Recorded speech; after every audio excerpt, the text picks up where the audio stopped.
ರಾಜ್ಯದಲ್ಲಿ ಕಳೆದ 30 ದಿನದಲ್ಲಿ ದಾಖಲೆಯ ಪ್ರಮಾಣದಲ್ಲಿ ಮದ್ಯ ಮಾರಾಟವಾಗಿದೆ. ಹೊಸ ಮದ್ಯ ತೆರಿಗೆಯಿಂದ ಅಬಕಾರಿ ಇಲಾಖೆಗೆ ದಾಖಲೆಯ ಆದಾಯ ಹರಿದು ಬಂದಿದೆ. ಮೇ ಟು ಜೂನ್ ತಿಂಗಳ ಮದ್ಯದ ವ್ಯಾಪಾರದಿಂದ ಹಳೆಯ ಎಲ್ಲಾ ದಾಖಲೆಗಳನ್ನು ಅಬಕಾರಿ ಇಲಾಖೆ ಮುರಿದು ಹಾಕಿದೆ. ಇದರಿಂದ ಒಂದೇ ತಿಂಗಳಲ್ಲಿ 3,500 ಕೋಟಿ ರೂಪಾಯಿ ವ್ಯಾಪಾರ ಆಗಿದೆಯಂತೆ. ಈ ಹಿನ್ನೆಲೆ ಬಾರ್ ಅಂಡ್ ರೆಸ್ಟೋರೆಂಟ್ ಮಾಲೀಕರಿಗೂ ಭರ್ಜರಿ ಆದಾಯ ಆಗ್ತಿದೆಯಂತೆ.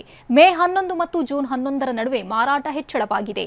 403.1 ಲಕ್ಷ ಲೀಟರ್ ಬಿಯರ್ ಅತಿ ಹೆಚ್ಚು ವ್ಯಾಪಾರವಾಗಿದೆ. ಕಳೆದ ವರ್ಷ ಈ ಅವಧಿಯಲ್ಲಿ 3,022 ಕೋಟಿ ವ್ಯಾಪಾರವಾಗಿದ್ರೆ ಈ ವರ್ಷ 3,509 ಕೋಟಿ ರೂಪಾಯಿ ವ್ಯಾಪಾರ ಆಗಿದೆಯಂತೆ. ಈಗ ಬೆಂಗಳೂರಿನ ಇತರ ಸುದ್ದಿಗಳನ್ನು ಫಟಾಫಟ್ ಅಂತ ನೋಡೋಣ. ಜಸ್ಟ್ 5 ನಲ್ಲಿ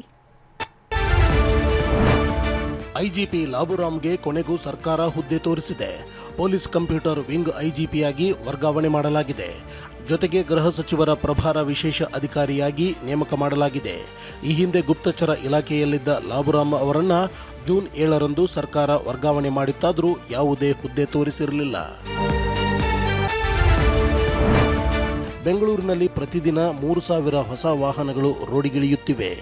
2,100 ದ್ವಿಚಕ್ರ ವಾಹನಗಳು, 600 ಕಾರುಗಳು, ಆಟೋ, ಲಾರಿ, ಬಸ್ಸು ಎಲ್ಲ ರೀತಿಯ ವಾಹನಗಳು ಸೇರಿದಂತೆ ಒಟ್ಟು 3,000 ಹೊಸ ವಾಹನಗಳು ರೋಡಿಗಿಳಿಯುತ್ತಿವೆ. ಇದರಿಂದ ನಗರದಲ್ಲಿ ವಿಪರೀತ ಟ್ರಾಫಿಕ್ ಸಮಸ್ಯೆ ಹೆಚ್ಚಾಗ್ತಿದೆ. ಇದಕ್ಕೆ ರಾಜ್ಯ ಸರ್ಕಾರ ಬ್ರೇಕ್ ಹಾಕಬೇಕಾಗಿದೆ.